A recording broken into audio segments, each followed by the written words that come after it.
في حكاية لحد النهاردة أهل القرية ما قدروش ينسوها. كل ما الليل يسكن والكلاب تعوي من بعيد، الناس تفتكر الواد اللي رجع من الصحراء، الواد اللي كان بيلعب مع الجن.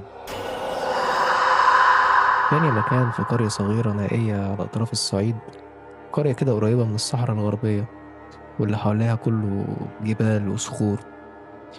عيلة بسيطة كانت عايشة هناك، عندهم واد صغير عنده 5 سنين.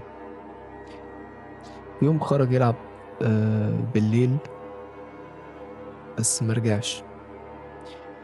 البلد كلها اتقلبت عليه، الناس خرجت تدور عليه في كل حتة، في الغيط وفي الجبل وحتى في أول الصحراء، بس مفيش. كأن الأرض بلعته. الليل نزل واليأس بدأ يدخل القلوب. أصل اللي بيتوه في الصحراء دي صعب يرجع منها تاني.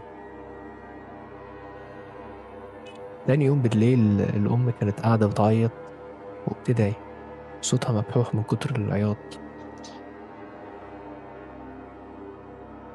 وفجأة سمعت صوت بينادي اسمها من بره البيت. الصوت كان خافت كده ويعني مألوف. حست إن صوت ابنها. قامت جارية ناحية الباب، قلبها بيدق بسرعة. فتحت الباب ولقيت الواد واقف، وشه شاحب وهدومه كلها تراب، وعينيه بتلمع في ضوء القمر. لمعان كده يعني، لمعان مش طبيعي. حضنته وهي بتعيط.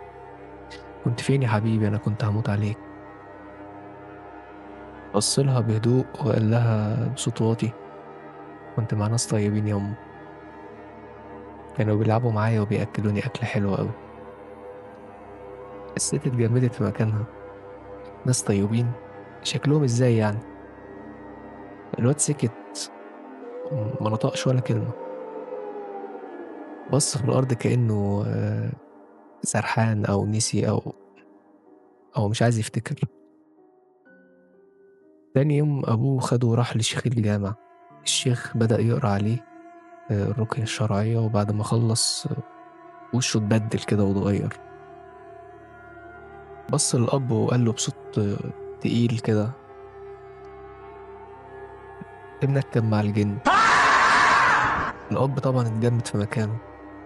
الشيخ كمل وقال: دول اللي خدوه واهتموا بيه ورجعوه تاني، بس خد بالك، الأطفال دول سهل جدا العالم التاني يقرب منهم. ومن اليوم ده القرية كلها حالها اتبدل. بقى فيه خوف غريب في الجو، محدش بيسيب عياله يلعبوا بعيد، خصوصا بعد المغرب. ولحد النهاردة لما الكلاب تعوي في نص الليل، الناس تفتكر الواد اللي رجع من الصحراء.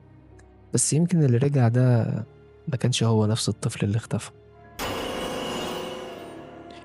احكي لي في الكومنتات، حصل قبل كده معاك وسمعت صوت بينادي عليك وانت لوحدك؟ ولا شفت حد كنت متأكد انك تعرفه بس بعدها اكتشفت انه مش هو؟